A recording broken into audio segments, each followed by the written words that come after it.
अब देखते हैं एक्सरसाइज 4.3। ठीक है, तो 4.3 आप चैप्टर निकालिए किताब में और इसको सॉल्व करते हैं। ठीक है, 4.1 में 4.3 में जो पहला क्वेश्चन है उसमें कहा गया है कि पूर्ण वर्ग विधि का इस्तेमाल करके उसके क्वेश्चन को सॉल्व करना है।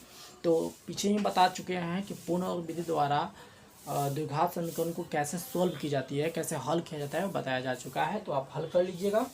और फिर 2 नंबर क्वेश्चन में इसमें दिया गया है कि उपयुक्त प्रश्न 1 में दिए गए द्विघाती समीकरण के मूल द्विघाती सूत्र का प्रयोग करके हल करें। तो द्विघाती सूत्र विधि भी आपको बताया जा चुका है, तो उस विधि से भी हल कर लेना है। यानी 1 नंबर जो क्वेश्चन है उसको पूर्ण वर्ग विधि से भी हल करना है और द्विघाती सूत्र विधि से भी आपको हल करने हैं। ठीक है, तो चलिए अब नेक्स्ट क्वेश्चन की चर्चा करते हैं। नेक्स्ट क्वेश्चन में जो भाषा वाला जो क्वेश्चन है वर्ड प्रॉब्लम, उसको हल करते हैं। ठीक है, तो वर्ड प्रॉब्लम को देखते हैं। वर्ड प्रॉब्लम में हमारा हो गया क्वेश्चन नंबर 4 से। वर्ड प्रॉब्लम 4 से देख लेते हैं 4 में। तो नेक्स्ट में देख लेते हैं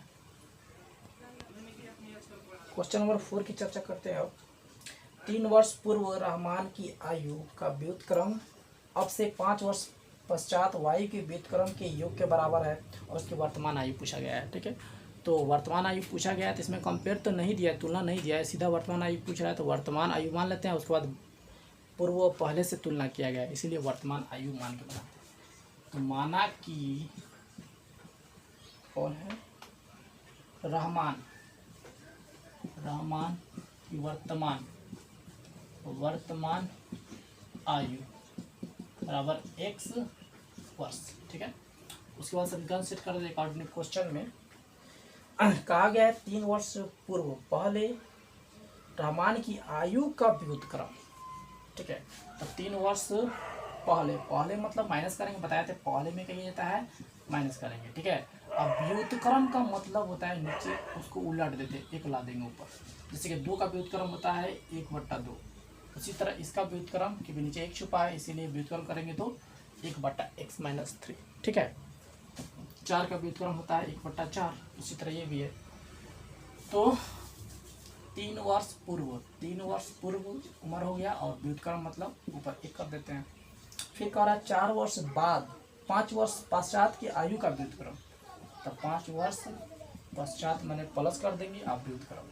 ठीक है, तब दोनों का योग दिया है 1/3। ठीक है, इस तरह को दे दिया है।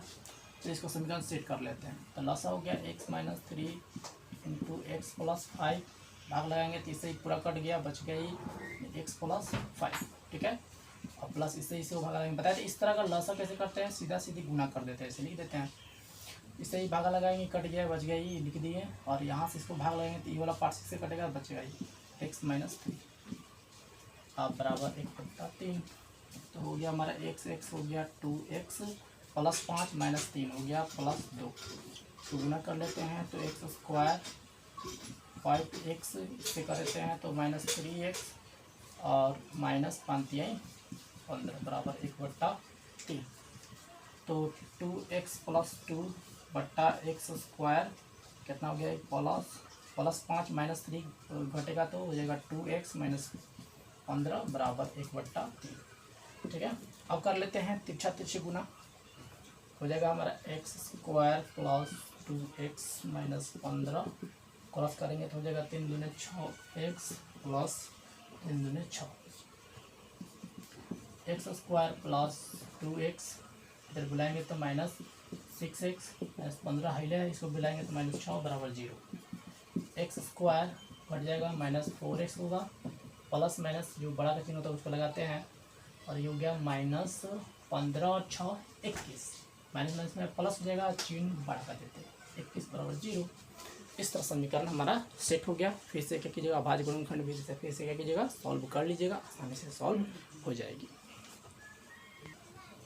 अब नेक्स्ट क्वेश्चन चर्चा करते हैं 5 नंबर। एक क्लास टेस्ट में शेफाली के गणित और अंग्रेजी में प्राप्त किए गए अंकों का योग 30 है। बताया तो जब भी योग देगा तो हम कैसे सेट करेंगे। ठीक है, फिर यदि उनके गणित में 2 अंक अधिक और अंग्रेजी में 3 अंक कम अंकित मिले तो उनमें अंकों का गुणनफल 207। ठीक है, तो योग दिया है तो बताया था योग में कैसे बनाना है आपको। तो अंकों का योग कितना है, गणित और अंग्रेजी में अंकों का योग 30 है। 30 तो अगर गणित में x मानते हैं तो अंग्रेजी में 30 माइनस एक्स होगा। जब भी योग देगा तो हम ऐसा ही मानते हैं, योग को एक्स योग को घटा के मानते हैं। तो माना कि ठीक है गणित में प्राप्तांक बराबर एक्स, तो अंग्रेजी का जो प्राप्तांक होगा 30 माइनस एक्स। अब अकॉर्डिंग टू क्वेश्चन समीकरण सेट कर देते हैं। तो दिया गया है गणित में 2 अंक अधिक मिले और अंग्रेजी में 3 अंक कम मिले। तो गणित में कह रहा है 2 अंक अधिक दे दीजिए और अंग्रेजी में 3 अंक कम दे दीजिए। गणित में 2 अंक अधिक और अंग्रेजी में 3 अंक कम कर देते हैं, तब दोनों का गुणनफल 210 होती है। चलिए सेट कर लेते हैं। एक्स प्लस 2 इंटू घटा लेंगे तो हो गया 27 माइनस एक्स बराबर 0, 210। हाँ ठीक है, गुणा कर लेते हैं। इसको इससे गुणा करेंगे तो 27 एक्स, इसको इससे गुणा करेंगे तो माइनस एक्स स्क्वायर, और 2 को करेंगे दोनों में तो प्लस कितना हो गया 27 दूनी 54 होता है। आपको इससे गुणा करेंगे तो माइनस 2x बराबर 210 हो जाएगा हमारा माइनस एक्स स्क्वायर, और ये जगह प्लस 27x माइनस 2x घट जाएगा तो 25x हो जाएगा, प्लस 54 इसको इधर बुलाएंगे तो माइनस 210 बराबर 0। तो minus x square plus 25x हो जाएगा माइनस 6 4 10 घटाते हैं और 10 तो 5 हो गया, 1 बराबर 0। ठीक है, तो 6 4 10 और 10 हो गया। तो इस तरह हमारा समीकरण क्या हो गया, सेट हो गया है। ठीक है, तो आपको इस तरह क्या करना है, इसको सॉल्व करनी है। तो आशा करता आपको समझ में आ रही है, और यहाँ से गुणनखंड विधि से आपको उसको हल कर लीजिएगा। इसमें जो एक्स का मान जो आएगा 2 वो प्लस वाला वैलिड होगा, माइनस वाला इनवैलिड होगा, क्योंकि कभी भी प्राप्तांक प्लस में ही होगा, माइनस में नहीं होगा। अब बात कर लेते हैं 6 नंबर क्वेश्चन। 6 नंबर क्वेश्चन में क्या करा, आयताकार खेत का विकर्ण उसकी भुजाओं से 60 मीटर अधिक है और बड़ी भुजा छोटे भुजा से 30 मीटर कम है। ठीक है, इस तरह करके दिया गया है। क्या देखिए यहाँ पर फिगर देखिए, आयत का फिगर हो गया यहाँ पर, यहाँ पे इसको विकर्ण बोलते हैं। तो ये लंबाई है, ये चौड़ाई है। लंबाई लंबा होता है, अधिक होता है, और चौड़ाई छोटा होता है, और ये विकर्ण सबसे बड़ा होता है। तो क्वेश्चन में दिया गया है कि आयताकार खेत का विकर्ण उसकी छोटी भुजा से 60 अधिक है। तो छोटी भुजा अगर इसको x मानते हैं तो विकर्ण क्या है, छोटी भुजा से 60 अधिक है। विकर्ण छोटी भुजा से 60 अधिक है, छोटी भुजा से 12 अधिक है, यानी छोटी भुजा से कंपेयर किया जा रहा है, तुलना किया जा रहा है, इसीलिए इसको x मानेंगे। तो विकर्ण हो गया x प्लस 60। फिर क्या कह रहा है आगे कि बड़ी भुजा जो है, बड़ी भुजा यही ना है, बड़ी भुजा जो है छोटी भुजा से कितना अधिक है, 30 अधिक है, यानी x प्लस 30। अब ध्यान दीजिएगा, समकोण आयत का प्रत्येक कोण क्या होता है, 90 डिग्री होता है। यानी कि इसको देखने पर पता चल रहा है कि हाँ कौन सा त्रिभुज दिख रहा है, एक समकोण त्रिभुज। यहाँ से देखने पर एक समकोण त्रिभुज दिख रहा है, जिसमें हाई कर्ण हो गया, आधार हो गया, हाई लंब हो गया। ठीक है, तो यहाँ पर ऐसे मान लीजिएगा, लिख लीजिएगा भाषा में, माना कि छोटी भुजा बराबर x, बड़ी भुजा बराबर x प्लस 30, विकर्ण बराबर x प्लस 60। अब तब अकॉर्डिंग टू क्वेश्चन सेट करा जा रहा है। देखिएगा पाइथागोरस प्रमेय। ठीक है, तो हो जाएगा हमारा कर्ण लंब स्क्वायर प्लस आधार स्क्वायर बराबर कर्ण स्क्वायर। स्क्वायर यू है ए प्लस बी का होल स्क्वायर, यानी A square plus B square plus 2ab। यहाँ भी वही लग रहा है, A square plus B square plus 2ab। तो हो जाएगा एक्स हो जाएगा 2x square, 1x 2x square plus 30 का स्क्वायर 900, उसके बाद 60x, और हो जाएगा हमारा x स्क्वायर 3600, उसके बाद हो जाएगा 120x। ठीक है, अब देखिए 2x square plus 900 plus 60x, इसको इधर बुलाते हैं तो माइनस एक्स स्क्वायर, इधर आएगा तो प्लस माइनस 3600 और माइनस 120x बराबर हो गया 0। अब सेट कराते हैं, 2x स्क्वायर में से x स्क्वायर घटेगा तो सीधा x स्क्वायर हो जाएगा, और प्लस 900 इसको कर लीजिए, 60x में से घटेगा तो माइनस 60x होगा, 120 में से 60 घटेगा तो 60 होता है, और चिन्ह माइनस दे देंगे, प्लस माइनस में तो घटा है। अभी देखिए, अब इसको घटाएंगे तो क्या होगा, प्लस माइनस में घटेगा तो 0 0, और 2700, ठीक है, और बराबर 0। इस तरह हमारा समीकरण सेट हो गया, ठीक है। अब इसको हल करेंगे, एक्स का जो मान आएगा वही हमारा क्या हो जाएगा, छोटी भुजा हो जाएगा। उसमें 60 जोड़ देंगे तो विकर्ण निकल जाएगा, 30 जोड़ देंगे तो बड़ी भुजा निकल जाएगा। आशा करते हैं आपको समझ में आई होगी। फिर देखते हैं नेक्स्ट क्वेश्चन। अब देखते हैं क्वेश्चन नंबर 7। क्वेश्चन नंबर 7 में दिया गया दो संख्याओं के वर्गों का अंतर 180 है और छोटी संख्या के वर्ग बड़ी संख्या का 8 गुना है। यहाँ पे कंपेयर दिया गया है कि बड़ी संख्या का 8 गुना, बड़ी संख्या, ठीक है। तो माना कि बड़ी संख्या से तुलना की जा रही है, यानी बड़ी संख्या मानेंगे, माना कि बड़ी संख्या बराबर x, और फिर यहाँ पे ध्यान से पढ़ने वाली बात है, यहाँ पे लिखा है छोटी संख्या का वर्ग, वर्ग बड़ी संख्या का 8 गुना है, वर्ग। तो यहाँ पे लिखेंगे छोटी संख्या का वर्ग। अक्सर स्टूडेंट यही पे कंफ्यूज कर जाते हैं, छोटी संख्या नहीं बल्कि छोटी संख्या का वर्ग है, किताब में देखिए ध्यान से, तब ये है इसका 8 गुना, ठीक है। उसके बाद अकॉर्डिंग टू क्वेश्चन फिर दिया गया है इसमें कि दोनों संख्याओं के वर्गों का अंतर, यानी कि छोटी संख्या बड़ी संख्या के वर्गों का अंतर कितना दिया, 180 दिया गया, ठीक है। यानी कि बड़ी संख्या का वर्ग x², बड़ी संख्या x है तो इसके लिए इसका वर्ग x² माइनस छोटी संख्या का वर्ग। तो देखिए छोटी संख्या का वर्ग ही 8x है, ये छोटी संख्या नहीं है, इसीलिए आप 8x पर ऐसे स्क्वायर नहीं कीजिएगा, ठीक है। ये छोटी संख्या नहीं, छोटी संख्या का ऑलरेडी वर्ग ही है, इसीलिए हम सिर्फ क्या कर देंगे, यहाँ पर 8x ही लिखेंगे, क्योंकि 8x छोटी संख्या का वर्ग है और यहाँ पे बड़ी संख्या है ना कि वर्ग, इसीलिए बड़ी संख्या वर्ग स्क्वायर कर दिए, और छोटी संख्या का वर्ग ही है ऑलरेडी, छोटी संख्या का वर्ग, यानी बड़ी संख्या का वर्ग माइनस छोटी संख्या का वर्ग, दोनों का अंतर दिया है 180, x² माइनस 8x को बुलाएंगे तो माइनस 180 बराबर 0, समीकरण सेट। फिर यहाँ से पुल कर लीजिएगा आप। बात करते हैं क्वेश्चन नंबर 8 की। लिखा गया है, यही क्वेश्चन के बारे में बताए थे, पीछे भी था, बोले थे 3 बार एक क्वेश्चन रिपीट किया गया है। फिर देखिए, एक रेलगाड़ी का समान चाल से 360 किलोमीटर की दूरी तय करने में यदि यह चाल 5 किलोमीटर अधिक कर दी जाए तो यात्रा में 1 घंटा कम समय लगता है, ठीक है। 5 किलोमीटर अधिक करना है, तो चाल वास्तविक चाल की तुलना नए चाल से किया जा रहा है, ठीक है, यानी चाल की, यानी माना कि रेलगाड़ी की वास्तविक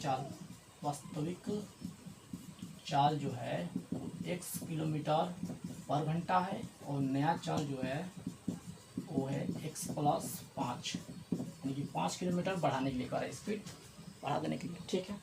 अकॉर्डिंग टू क्वेश्चन, आप ध्यान समझिए, दूरी तय करना है इसको 360 किलोमीटर, दूरी 360 किलोमीटर तय करना है, ठीक है। तो फॉर्मूला होता है समय का दूरी बट्टा समय बराबर दूरी बट्टा चाल, ठीक है।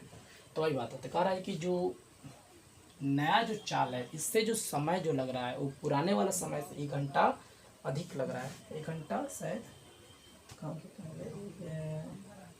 1 घंटा कम लग रहा है, सॉरी 1 घंटा कम लग रहा है, तो नए वाले चाल से, ठीक है। तो समय कितना होगा, तो दूरी है 360 किलोमीटर, इस चाल से चलेंगे तो समय लगेगा इतना, दूरी बट्टा चाल, समय हो गया, और 360, अगर इस चाल से चलेंगे तो समय लगेगा दूरी बट्टा ये वाला चाल।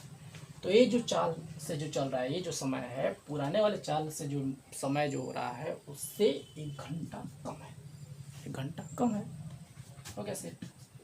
360 x+5 इसके इधर बुला लेते हैं तो माइनस 360 बट्टा x हो गया बराबर -1, ठीक है। फिर से समीकरण क्या हो जाएगा, इसका लॉस हो जाएगा x+5 x, इस तरह का लॉस सीधा गुना कर लेते हैं, इसको इससे भाग लेंगे तो इससे कटेगा, बचेगा x से गुना कीजिए 360x माइनस, इसको इससे भाग लेंगे तो x कटेगा, बचेगा भाई, इससे इसमें गुना कीजिए, तो सीधा गुना के रूप में लीजिए 360 इंटू x+5, ठीक है, बराबर -1। चलिए नेक्स्ट में देखते हैं इधर,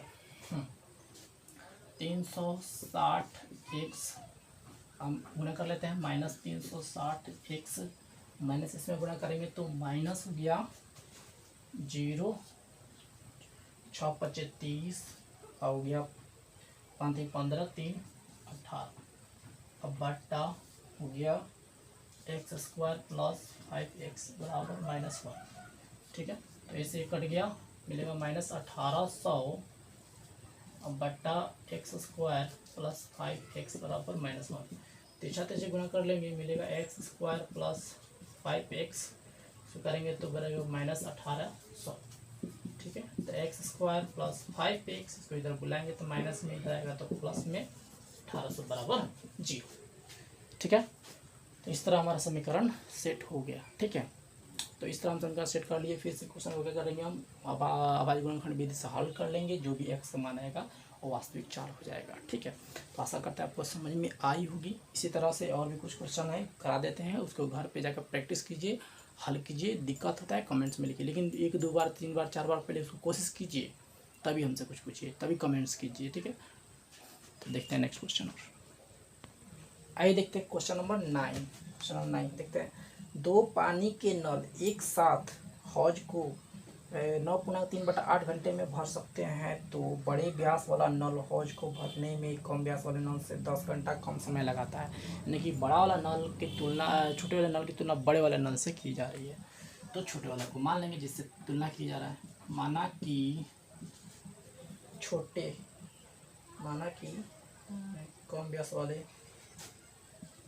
कम व्यास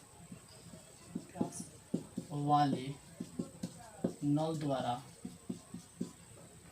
हौज को भरने में लगा समय बराबर x घंटा। ठीक है, और बड़े व्यास वाले नल को भरने में लगा समय कितना होगा, कितना कह रहा है वो, 10 घंटा कम, यानी कि 10 घटा दीजिए, 10 घंटा कम समय लगता है। ठीक है, अब अकॉर्डिंग टू क्वेश्चन, अब दोनों एक साथ खुले रह रहे हैं तो उसको भर रहा है 9.3/8। जब भी काम से क्वेश्चन रहेगा, काम समय से रिलेटेड, तब भी हम काम पर सेट करके उसका समीकरण सेट करते हैं। तो ध्यान दीजिएगा, तो कम व्यास वाले नल जब 1 घंटा में भरेगा तो 1 घंटा में कितना भरेगा, 1/x। जब भी जितना देर में काम समाप्त होती है तो 1 घंटा काम उसको उलट देते हैं, x को उल्टेंगे यानी व्युत्क्रम करेंगे तो 1/x होगी। यानी 1 घंटा का निकालने के लिए इस घंटा को हम करते हैं व्युत्क्रम निकालते हैं। तो 1 घंटा में जब कंप्लीट करता है काम को तो 1 घंटा में क्या करेगा, 1/x करेगा। उसी तरह ये भी जब x - 10 घंटा में कंप्लीट करता है तो कितना घंटा में कंप्लीट, 1 घंटा में कितना काम करेगा, इसको भी व्युत्क्रम कर देंगे। और दोनों 1 घंटा में जितना काम करेगा तो दोनों मिला के कितना समय में काम कंप्लीट कर रहा है, 9.3/8। तोड़ दीजिए तो 9 × 72 3 × 75/8, इतना घंटा में। तो ये भी काम तो 1 घंटा जो समय दिया इसको भी काम में चेंज कर देंगे। तो काम में चेंज करेंगे तो व्युत्क्रम कीजिए, 75/8 है तो 8/74। इसका काम 1/x, इसका काम 1/, और इसका भी दोनों को मिला के जो काम समय दिया था काम में चेंज कर दिया 8/75। ठीक है, सब काम हो गया। अब क्या करते हैं, लॉस हो गया x × x - 10। इसका लॉस ऐसे ही करते हैं हम लोग, गुना कर देते हैं सीधा, कटेगा x कट गया, बच के x - 10। इसको इससे भाग लेंगे तो इससे कट जाएगा, बचेगा x को गुना कर देंगे, x हो जाएगा 8/75। x हो गया 2x - 10 बट्टा, इसको गुना कर देंगे x² - 10 बराबर 8/75। ठीक है, क्रॉस कर देते हैं, क्रॉस करते हैं तो हो गया 8x² - 80 बराबर है क्या हो जाएगा, 150। 75 दूनी 150, x - 750, इसको गुना करेंगे 750। अब इधर देखिए 8x² - 80, इसको बुलाएंगे इधर तो -150, x इधर बुलाएंगे -750, इधर आएगा तो +750 बराबर बच जाएगा उधर 0। तो 8x² और सॉरी इसमें x कहाँ गया 75x। ठीक है, सॉरी यहाँ पे x होगा जी, यहाँ पे 80x। ठीक है, x यहाँ पे छूट गया था x, तो क्या हो गया माइनस, आप क्या कर देंगे तो जोड़ देंगे, माइनस जोड़ देंगे, कितना हो गया 8 × 13 230x + 750 बराबर 0। ठीक है, दोनों में कॉमन हो रहा है, आप 2 कर लीजिए 4 तो कॉमन होगा नहीं, 2 कॉमन कर लीजिए। तो एक्स स्क्वायर हो गया 2 इकाई 2, 2 इकाई 2, 2 पच्चीस 10 एक्स, और 2 3 दूनी 6 और 7 दूनी 14 बराबर 0। ठीक है, तो 4x square minus 115 x plus 375 बराबर, गुना में इधर जाएगा तो भाग करेगा वो भी 0 हो जाएगा। ठीक है, 80x 150 2x तो 50 और 150। ठीक है, बस क्या कर देंगे फिर से आप आवाज गुणा फैमिली विधि का प्रयोग करके फिर से क्या कीजिएगा, उसको सॉल्व कर लीजिएगा, आसानी से सॉल्व हो जाएगी। आशा करते हैं आपको समझ में ये सब आई होगी, दिक्कत है कमेंट में लिखिएगा। ठीक है, अब बात करते हैं क्वेश्चन नंबर 10। ठीक है, क्वेश्चन नंबर 10 की चर्चा करते हैं। लिखा गया है मैसूर और बेंगलोर के बीच में 132 किलोमीटर की यात्रा को तय करने में एक्सप्रेस रेलगाड़ी सवारी रेलगाड़ी से 1 घंटा कम समय लेती है। यानी कि सवारी गाड़ी को का तुलना एक्सप्रेस गाड़ी से किया गया है। ठीक है, और ये भी क्वेश्चन 10 नंबर क्वेश्चन भी आपका ये क्वेश्चन नंबर 8 के ही तरह है। ठीक है, बस अंतर ये है कि उसमें एक ही गाड़ी का 2 चाल दिया था, इसमें गाड़ी चेंज कर दिया है। ठीक है, लेते हैं माना कि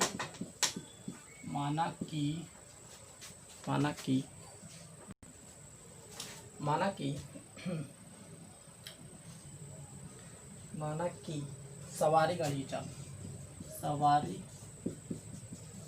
की चाल बराबर x किलोमीटर पर घंटा, और एक्सप्रेस गाड़ी की जो चाल होगा वो क्या कह रहा है, 11 किलोमीटर क्या है उससे पर घंटा अधिक है, यानी कि x प्लस 11 किलोमीटर पर घंटा अधिक चाल है इसका। ठीक है, अकॉर्डिंग टू क्वेश्चन दूरी तय करना है कितना उसको, 132 किलोमीटर। तो एक्सप्रेस गाड़ी से जब तय करेंगे तो होगा 132 यानी दूरी बट्टा चाल, यानी कि एक्सप्रेस गाड़ी को इतना समय लगेगा और सवारी गाड़ी का लगेगा दूरी बट्टा सवारी गाड़ी का चाल x, यानी कि ये समय और ये समय। एक्सप्रेस गाड़ी में लगा समय ये हो गया और सवारी गाड़ी में लगा समय ये। तो एक्सप्रेस गाड़ी द्वारा लगा समय वो सवारी गाड़ी से लगे समय से क्या है, 1 घंटा कम लगता है, 1 घंटा कम। ठीक है, तो आप फिर इसको क्या कीजिएगा, 132 बटा एक्स प्लस 11, इसको इधर बुला लीजिए, माइनस 132 बटा एक्स बराबर -1, दस निकालेंगे x प्लस 11 इंटू एक्स हो गया, करेंगे तो इससे कट जाएगा, बचेगा x को गुना कीजिए 132 x माइनस फिर इसको इससे भाग लेंगे तो कट जाएगा, बचेगा ये 132 इंटू एक्स प्लस 11 और -1। ठीक है, अब चलिए 132 x माइनस इसमें गुना करेंगे तो -132 x, इसको एक के साथ गुना करेंगे तो होगा 2 और 5, 2 हो गया 5 हो गया 4, 1 गुना कर लीजिएगा। देखिए गुना में कोई दिक्कत हो तो x प्लस 11 x बराबर -1। ठीक है, अब देख लेते हैं, तो ये से मैं कट गया, -1452 बट्टा एक्स स्क्वायर प्लस 11x बराबर -1। ठीक है, क्रॉस करेंगे तो मिलेगा माइनस कटा ही दीजिए, x square plus 11x cross करेंगे तो मिलेगा 1452, तो हो गया एक्स स्क्वायर प्लस 11x अब माइनस 1452 बराबर 0। इसको बुला लिए तो 1452 माइनस में हो गया बराबर 0। तो आशा करते हैं आपको समझ में आई होगी। फिर इसको सेट कीजिएगा, आप समीकरण सेट करके बना लीजिएगा। देखिए कहीं गुना होने में कोई दिक्कत होगी तो आप उसको सेट कर लीजिएगा, हाथ ही गलती हो जाता है गुना करने में तो, लेकिन रूल यही है, रूल में कोई चेंजिंग नहीं है, आपको बनाना ऐसा ही है। ठीक है, सॉल्व ऐसा ही करना है, कोई जरूरी नहीं जो गुना करे वो सही होगा मेरा, आप खुद से गुना करके देख लीजिएगा अगर आपका आंसर नहीं आए तो। ठीक है, चर्चा करते हैं लास्ट क्वेश्चन की। 2 वर्गों के क्षेत्रफलों का योग 468 है, इनके परिमापों का अंतर दिया है 24। अब देखिए अंतर देता है तो कैसे बनाते हैं, अंतर दिया है तो एक को मानिए x और एक को क्या कीजिए प्लस कर दीजिए, मैंने छोटका को x और बड़का को प्लस करके मानिए, जब अंतर देगा तब ऐसे दिमाग में सेट कर लीजिए। तो माना कि ठीक है बड़े छोटे वर्ग का परिमाप बराबर x हो गया, इसका भुजा लगा लिए निकाल लीजिए, भुजा फॉर्मूला होता है परिमाप बट्टा 4। चलिए अब देखते हैं बड़े वर्ग का परिमाप हो गया कितना x प्लस 24। लगे हाथ इसका भी भुजा निकाल लीजिए, होता है परिमाप बट्टा 4। ये हो गया भुजा का फॉर्मूला। अब अकॉर्डिंग टू क्वेश्चन दिया गया है छोटे वर्ग बड़े वर्ग दोनों का क्षेत्रफल का योग दिया है 468। तो भुजा इसलिए निकाले क्योंकि वर्ग का क्षेत्रफल बराबर होता है भुजा स्क्वायर, इसीलिए भुजा जरूरी है। तो इसका क्षेत्रफल क्या होगा भुजा स्क्वायर, और इसका क्षेत्रफल क्या होगा भुजा स्क्वायर बराबर 468। ठीक है, सेट कर लेते हैं। एक्स स्क्वायर बट्टा 4 का स्क्वायर हो गया 16 प्लस क्या होगा ए प्लस बी का होल स्क्वायर, तो A square plus B square plus 2ab बट्टा 4 का स्क्वायर हो गया 16 468। ठीक है, तो मिलेगा हमारा 10 एक्स स्क्वायर 16 और क्या हो गया एक्स स्क्वायर 576 होता है स्क्वायर इसका, और क्या हो गया 24 का 48 एक्स बट्टा हो गया 16 बराबर 468। क्या हो गया लासा जो होगा ये हो जाएगा हमारा 16। चलिए देखिए इधर लासा हो गया हमारा 16, मिलेगा यहाँ पर x square plus x square 576 plus 48 x और बराबर 468।